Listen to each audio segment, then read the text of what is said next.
YouTuber Vaishnavi కేసులో big నెలకొంది. తన భర్త హరిబాబు ఇప్పుడు పోలీసు ఎటు లొంగిపోయాడు.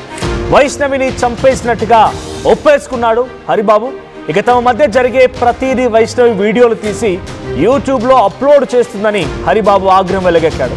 హరిబాబుకు మరొకరితో సంబంధం ఉందని ఇంట్లో పంచాయతీ పెట్టినట్టుగా వీడియో తీసింది వైష్ణవి. అయితే వీడియోల విషయంలోనే ఇద్దరి మధ్య గొడవ వచ్చిందని, వీడియోలు చేయవద్దని వైష్ణవిని హరిబాబు హెచ్చరించినా తను పట్టించుకోకపోవడం మూలంగానే, మరో అమ్మాయితో అఫేర్ కూడా ఉందని వీడియోలు చేయడం మూలంగానే అందుకే అడ్డుగా ఉన్న వైష్ణవిని హతమార్చాడు అని ఫ్యామిలీ ఆరోపిస్తోంది.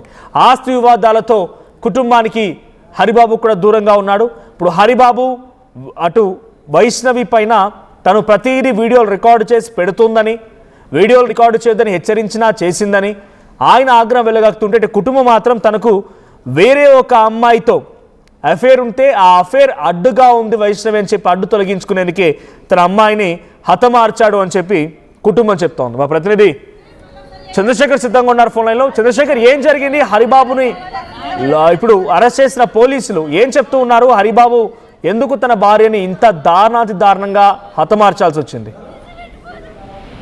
మనోజ్ ప్రేమించి ప్రేమ పెళ్లిని దక్కించుకోవడానికి ఆయన ఒక్కసారి బలవన్ మరణానికి కూడా పాల్పడినటువంటి వ్యక్తి హరిబాబు.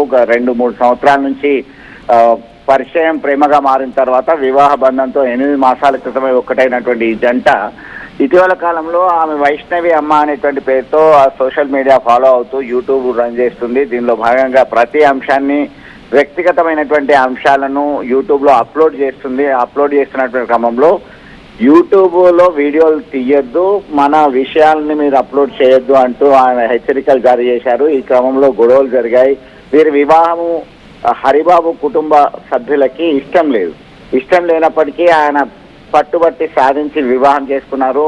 అత్త ఇంట్లోనే ఉంటున్నారు, అంటే వైష్ణవి వాళ్ళ ఇంట్లోనే చాలా కాలం నుంచి ఉంటున్నాడు ఈ హరిబాబు. ప్రభుత్వ ఆసుపత్రిలో అవుట్ సోర్సింగ్ ఎంప్లాయీగా పనిచేస్తూ వస్తున్నటువంటి క్రమంలో పలుమార్లు ప్రతి అంశాన్ని పబ్లిక్ చేస్తుంది. ప్రైవేట్ గా ఉండాల్సినటువంటి పర్సనల్ లైఫ్ ని పబ్లిక్ చేస్తుంది అనేటువంటి ఆగ్రహము వ్యక్తం చేయడం జరిగింది. అలాగే పలుమార్లు పంచాయతీ సైతం నిర్వహించారు.